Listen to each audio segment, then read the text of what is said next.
Welcome ladies, hope you're having a fantastic afternoon. Emily and I have just been finished working on a top secret project. First day of the new lips, first top secret project.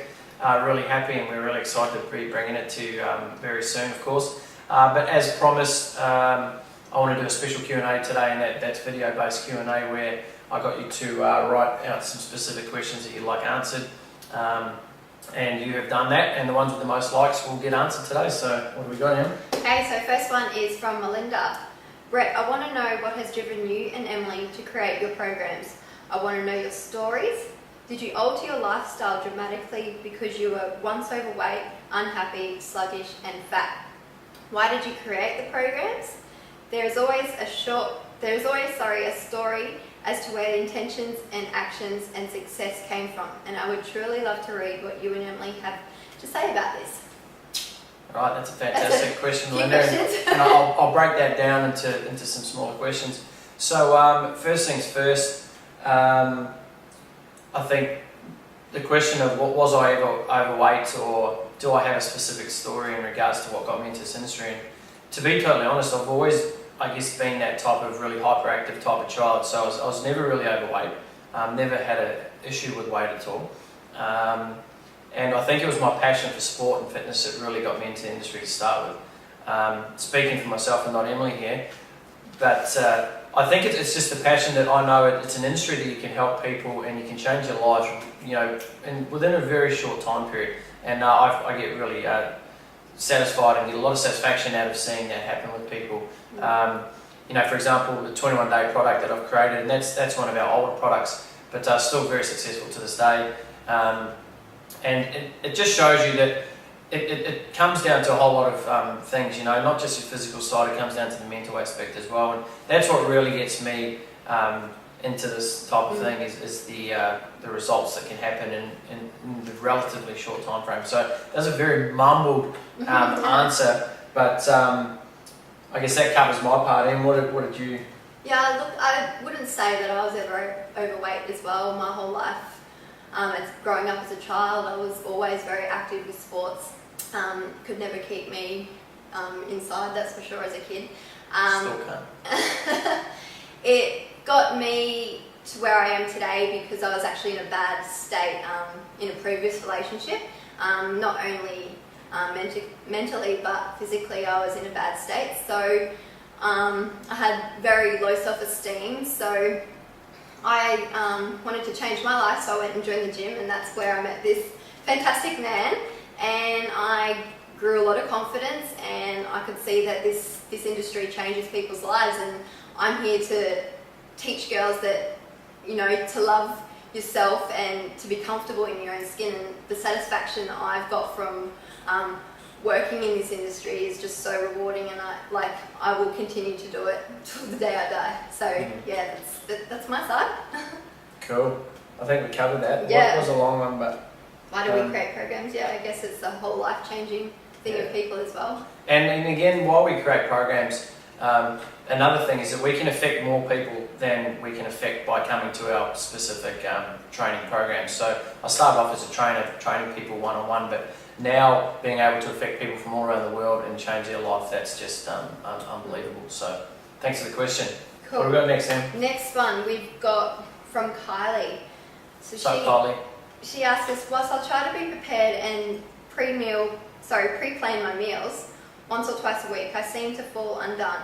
If you have anything prepared in the fridge, what is your main meal?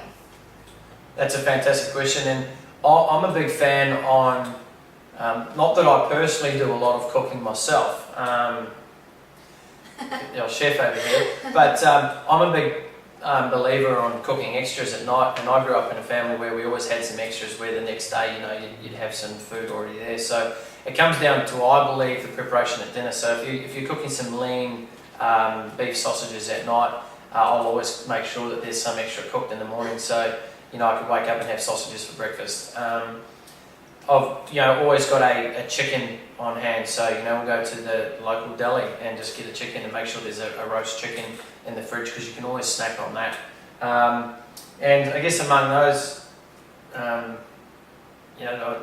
what else is there? I'm running to a blank. You're the chef. What do we got there? I just eat it. Yeah, just eat I always like to just have stuff out the night before so I can have it cooked there or for the next couple of days, because if you're going to have to wait to defrost something, you're going to reach for something that's unhealthy most likely. So I always like to make sure that there's stuff to be cooked in the fridge. I know that some people don't have a lot of time, but if you've got more time one night, cook it up, because it will last a couple of days in the fridge. So yeah. Emily's got a hide of protein balls when she makes them. They don't last all she long. needs to do is put it behind something and I won't see it. That's it. As the Have a male. lamb's look. Alright, so next question we've got is, let me have a look here, sorry, there's a couple. Alright, now we've got Katie. Okay, when new to weights, how do you know what is the best weight to start with? Good That's question. a fantastic question, and there is actually a really scientific, complicated answer to this, and I won't give you that one, but I'll give you a bit of upskilling on it. Is that your body works under a thing called 1RM, and that's a term called 1 rep maximum, and there is a scientific equation that you could almost relate to that is based on how many reps you should be able to do at a certain percentage of your 1RM.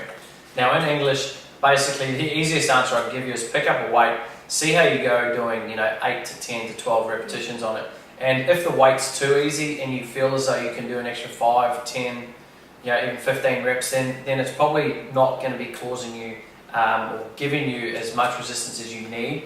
So I'd definitely recommend starting with a lower weight, because you can always go up, versus starting with a higher weight and doing the exercise under terrible motion and you end up injuring yourself. So an easy way, and having trained hundreds and hundreds of people before, generally females would start anywhere between that 4 kg to a 6 kg type dumbbell for any big major type of pushing exercises. Of course, again, depending on what type of exercise you've done in the past, you may start as low as a 2 or 3 kilo. But that's your best starting bet, is to work off a nice easy weight to get started.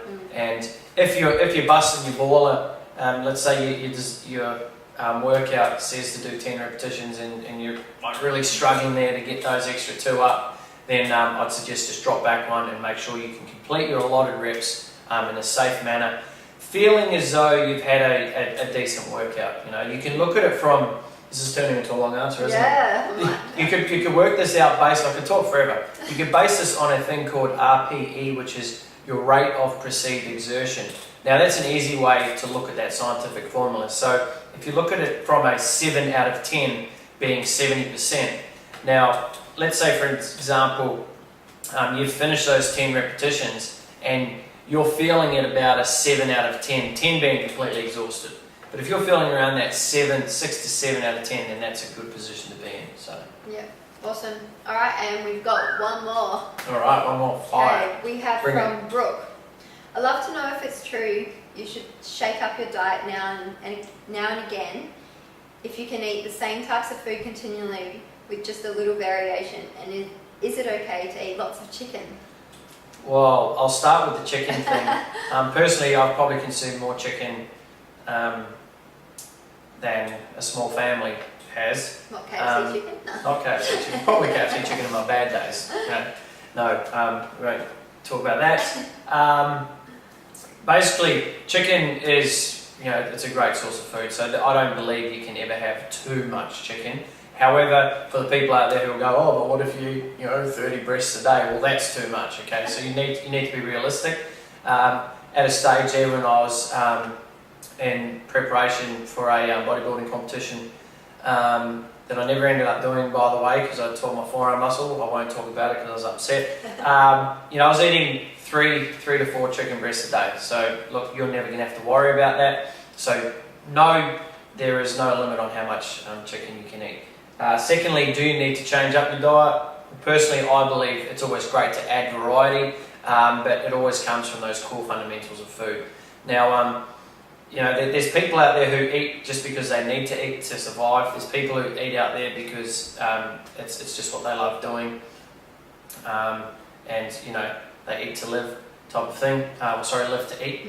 So you got to classify that and look at it from a few angles, and do you really need to have a different meal every single day, for a month. Well, no. When I grew up, we had regular meals. I knew what was Tuesday. I knew what was Wednesday. Yeah. Just by the roster that my mother had. Now that doesn't mean we have a roster. We like to spice things up, and I mean you just need to look at the Fit Check forum there and all the recipes. So there's a lot of food out there that is clean that you can eat, and you shouldn't really get bored. So awesome. I'm done. Yeah. I think I've All out out. the camera. Do you reckon? Yep. Done. You're done. All right, that's a wrap. See you guys. See you on the next one.